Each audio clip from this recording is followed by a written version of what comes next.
Sobat-sobat insapku yang diberkati Tuhan, saudara-saudariku umat Allah. Tidak terasa sudah hari Minggu lagi, harinya Tuhan.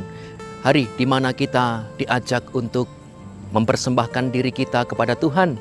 Entah dalam perayaan Ekaristi, entah mendengarkan sabda, entah secara offline ataupun juga online.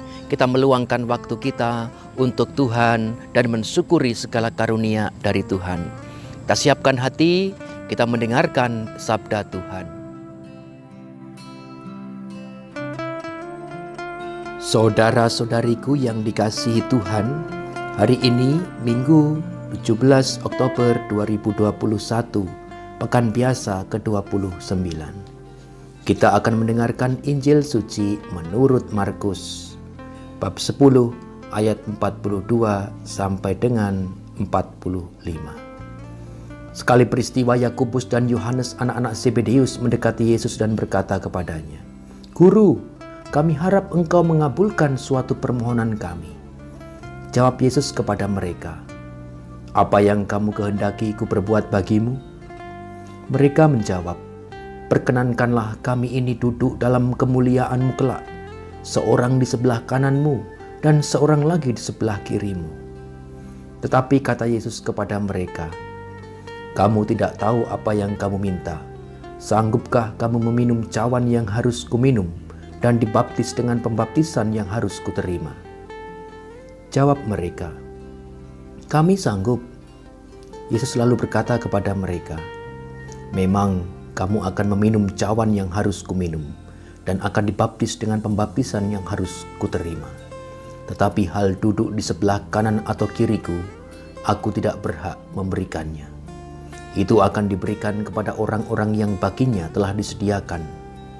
Mendengar itu, ke-10 murid yang lain menjadi marah kepada Yakobus dan Yohanes.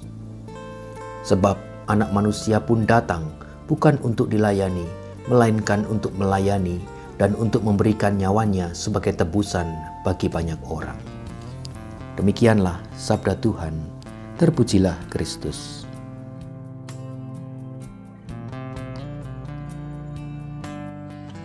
Saudara-saudariku yang diberkati oleh Tuhan, tadi kita sudah mendengarkan sabda Tuhan di mana Yakobus dan Yohanes itu meminta bahwa kelak dia boleh berkuasa atau bertahta bersama dengan Yesus yang nanti akan berkuasa, sebelah kanan ataupun sebelah kiri.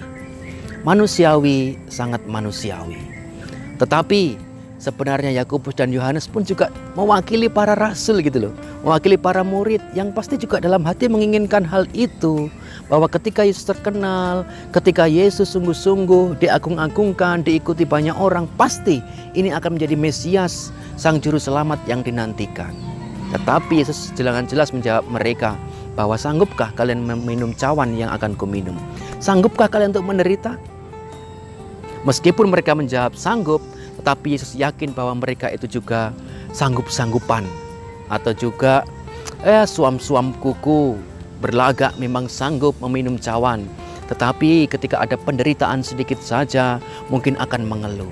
Ketika ada tantangan sedikit saja sebagai orang Kristiani akan banyak protes. Ketika ada hal masalah kecil dalam keluarga, lalu dalam doa-doa, dalam keluhan-keluhan menyalahkan Tuhan Allah. Saudara-saudariku yang dikasihi Tuhan, mari kita belajar dari apa yang dikatakan oleh Yesus.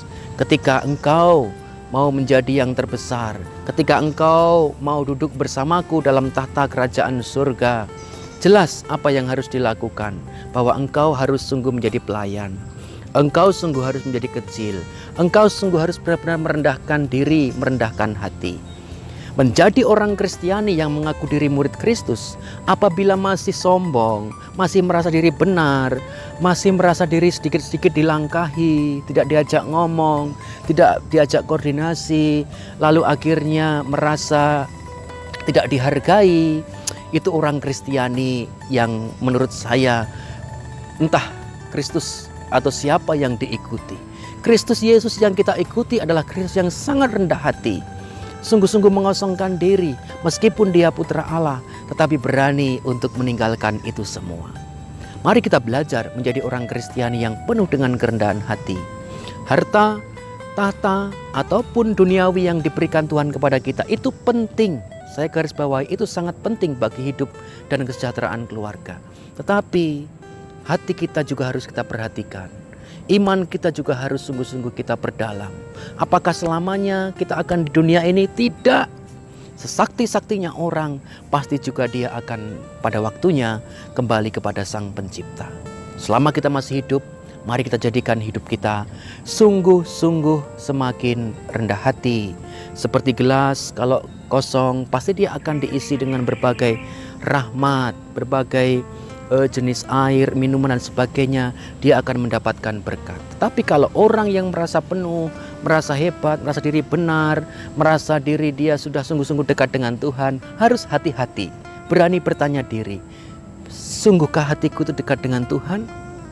Sehingga aku dalam hidupku merasa diri benar, merasa diri paling hebat di antara yang lain, merasa diri dalam gereja itu sungguh-sungguh wah dan sebagainya. Atau juga pertanyaan dalam diri kita masing-masing. Kalau namanya orang Kristiani, ketika gereja mulai dibuka, mulai ada kesempatan tetapi takut untuk merayakan Ekaristi, untuk berjumpa dengan Tuhan dalam gereja, tetapi ke mall, ke pasar tidak takut. Ini orang Kristiani yang macam apa seperti ini bagi kita? Maka mari bertanya diri dalam hati kita. Jangan-jangan kita hidup dalam kenyamanan diri sendiri.